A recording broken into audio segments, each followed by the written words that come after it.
Alors, la Golf GTI électrique, on a quelques informations à son sujet. Bon, elle est pas près d'arriver quand même, hein.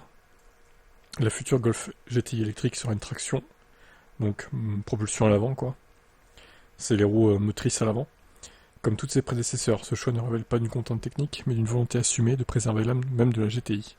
Selon Thomas Schaeffer, PDG de Volkswagen, la nouvelle GTI devrait être une voiture dont on peut être fier, fidèle à l'esprit GTI. Cependant, ce choix soulève des interrogations. Une GTI à traction, même bien réglée, pourrait souffrir face à ses concurrents propulsion, ou 4 roues motrices. La limitation inhérente à une traction avant, comme le sous-virage ou la répartition inégale des masses, persiste malgré les avancées en vectorisation de couple et gestion logicielle. La vraie question devient alors, faut-il privilégier l'authenticité ou les performances? La Golf GTI a toujours misé sur un équilibre entre plaisir et praticité, incarnant l'idée de faire plus avec moins. Avec l'arrivée de cette version électrique prévue pour 2029, Volkswagen semble affirmer que l'ADN de la GTI compte plus que le simple fait de suivre les tendances. Voilà, bon, bah vous l'avez vu, hein, 2029. Donc clairement, c'est long. C'est long, c'est long, c'est long. Trop long peut-être. Pourquoi l'angoisse de la batterie vide sur les VE ne fait plus peur à personne au final? Bah, déjà il y a des bornes partout. On n'est plus dans les années 2010 où il y avait, voire 2015 où il y avait très peu de bornes rapides. Soit il y en avait mais elles étaient en panne. Les temps ont changé hein, quand même. Cette étude s'est intéressée à 6 modèles de VE 100% électriques, des BYD, Kia, NIO, Tesla, Volvo, Volkswagen qui ont été conduites jusqu'à la panne sèche sur le circuit de la DAC. Cette étude se veut rassurante, tous les modèles ont prévenu leurs conducteurs à temps ou ont automatiquement réduit leur puissance lorsque le niveau de batterie était critique et n'ont pas laissé leurs conducteurs sans avertissement. Le premier avertissement visuel et sonore apparaît généralement en dessous des 20%, avec 100 km d'autonomie restante environ. En dessous des 10%, les véhicules ont réduit leur puissance progressivement. Enfin, même avec un niveau de batterie à 0%, les VE étudiés disposent d'une réserve à l'image de ce que nous avons déjà sur les voitures thermiques, leur permettant de rouler pendant quelques kilomètres supplémentaires. Alors ça, il y a Max BLD qui le fait très bien. Il teste un peu les limites des batteries, justement. Il évite complètement, quoi. Il y a des voitures, elles font 30 km de plus, quoi. Par rapport à 0%. C'est énorme. En conclusion, le magazine allemand conseille aux utilisateurs de VE de tenir compte des avertissements liés au niveau de charge de la batterie et de recharger leur voiture lorsque la batterie atteint 10%. En pratiquant ainsi, vous aurez peu de chances de vous retrouver dans une situation embarrassante. Selon la DAC, les VE ne tombent pas en panne plus souvent que les thermiques. Si ça arrive, c'est généralement dû à un problème technique, et non à cause d'une batterie vide. Le média allemand a également testé la recharge d'une VE grâce à une autre, en utilisant le V2L, ainsi qu'en utilisant une station d'énergie électrique portable d'une capacité de 4 kWh. Ces deux solutions fonctionnent et vous permettront de vous dépanner en cas de coup dur. Ouais, alors 4 kWh, tu vas pas très loin hein, quand même. Ça fait quoi, 20 km à peine? 30, allez, maximum 30 sur certains VE qui consomment pas. Mais tu vas pas très très loin. Après, ça permet de trouver une borne, c'est sûr. C'est toujours ça de prix, mais tu vas pas trimballer ta batterie LFP portable dans le coffre à chaque fois quand même, ça serait un peu con. Faut éviter de tomber en panne, quoi. Faut pas être idiot non plus, quoi. Faut pas jouer avec le feu, hein. Bon, voilà. Je serais curieux de savoir combien de personnes qui possèdent un VE sont déjà tombées en panne sèche. Il doit pas y en avoir beaucoup quand même. Est-il possible de recharger un VE avec un générateur de secours type un truc thermique quoi? Alors on a vu effectivement qu'en Espagne et Portugal il y a une coupure d'électricité géante. Un générateur de secours, un groupe électrogène peut être une précieuse aide alimentée par un moteur essence ou diesel qui entraîne un alternateur. Ces appareils peuvent produire de l'électricité pour alimenter votre maison en cas de panne de courant. En cas de panne, vous pouvez donc utiliser cette prise pour recharger votre VE. Et oui, c'est vrai. Bon après, apparemment c'est pas très efficient, hein. Déjà 230 volts, donc 3,6 kW maximum. Ce qui est déjà pas mal, mais bon.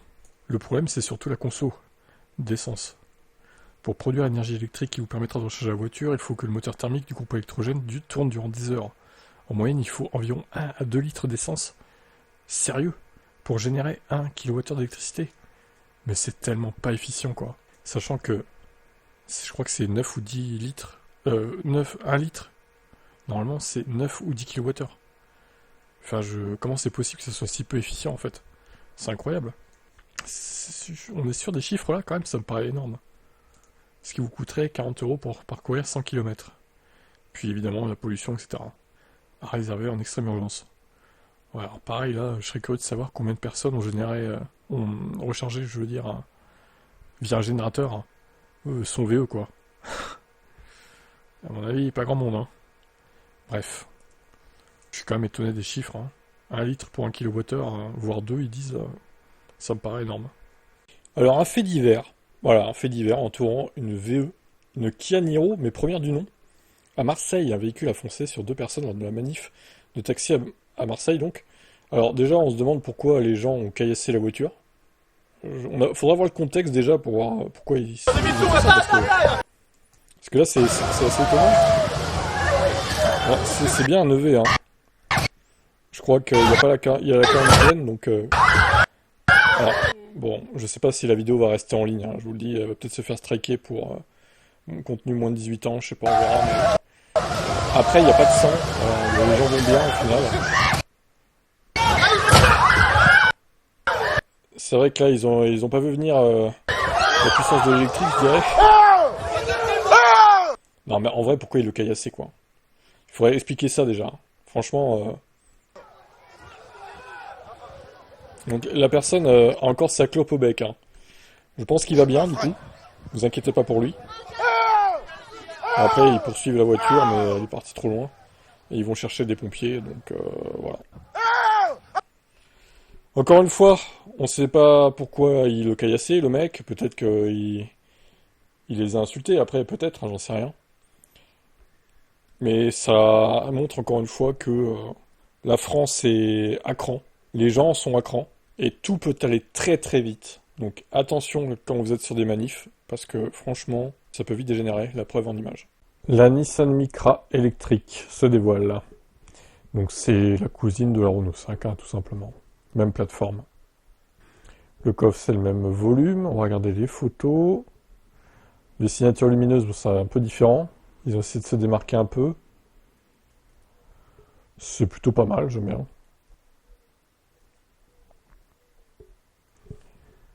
Alors, reste à voir combien elle va coûter. Est-ce qu'elle sera un poil plus chère que la Renault 5 ou est-ce qu'elle sera un poil moins chère? Je dirais, moi, qu'elle sera un poil moins chère. Maintenant, ça reste à confirmer, évidemment. Mais s'ils veulent en vendre, il faudra qu'ils la mettent un peu moins chère. Je ne sais pas si Renault sera d'accord, mais bon. Bon, c'est la même, c'est Google, hein, toujours, pour le système d'exploitation.